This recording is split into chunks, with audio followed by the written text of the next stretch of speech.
So we got some more movies. Some not so good ones. Some good ones. This is a really bad Russian movie, and it's just like a generic action movie made in Russia. That's all I have to say about that. Like about the Dollar Tree. And then another film that I have like nothing to say about. P.S. I Love Her. This is a boring, rude, disgusting, uninteresting, stupid romantic comedy. I freaking am getting sick of watching romantic comedies, okay? Can someone give me a good one? Oh, wait. I do have a good one. It's right here! You're the only thing that keeps me sane at night. Seriously, if you're not seeing this movie, it's good, though. That's one of the few good romantic comedies. Get that crap out of my face. And this is also very weird, because this is like almost rated R, but it's not rated R. It's very, very weird. And it's PG-13, but not that I mind, but it's just kind of testing the limits there, and I'm like, yeah, I don't know. What went on there? MPAA is so weird, but MPAA, the American rating system, is so bad with rating movies. It's kind of ridiculous. Last movie we're going to talk about, and I'm going to make this very short, Clash of the Titans. So Clash of the Titans is a remake of a movie, which unfortunately I don't own. I need to get that movie. Clash of the Titans is this movie that was made by a guy named Ray Harryhausen.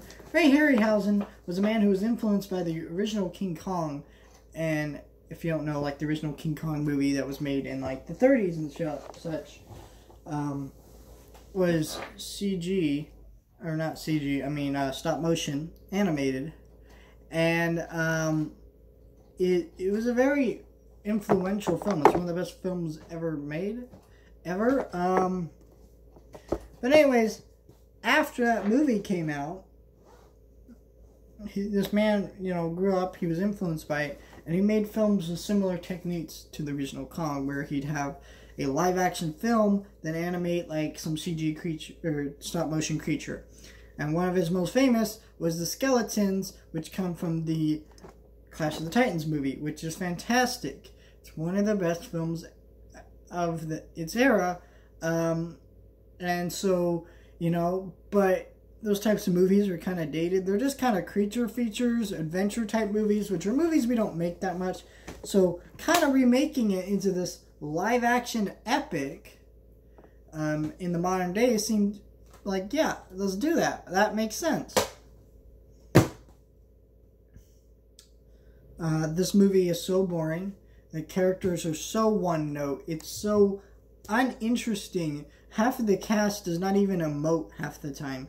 I don't know if it was the direction, or the actor acting themselves, or what, or just nobody was interested, or what the hell happened, but it was so bad. The action wasn't that interesting, and a lot of it was trying to be like a 3D film, which is really bad when you're not watching it in 3D, because, yeah. And from the reviews I read from people about the 3D on this movie, it wasn't very good when it came out in the theaters in 3D. So, of course, this came in that era where everything was 3D. Even Martin Scorsese, yes, Martin Scorsese, Stacy, however you say his name, I apologize if I'm saying his name wrong. Director Taxi Driver, Wolf of Wall Street, King of Comedy, all these great movies. Goodfellas, He directed a film called Higo, which he converted to 3D because it was such a big trend. Of course, that film looked incredible in 3D. I remember seeing that one in 3D. Also, I love that movie, and it works even if you're not watching it in 3D. It's an incredibly well done film. Highly recommend that film. But yeah, it's just unfortunate that this is what we got here. Of this remake. It's an awful remake. No one should ever watch it. I've heard the sequel is slightly better. Do I want to watch a sequel of this movie? Never. Never.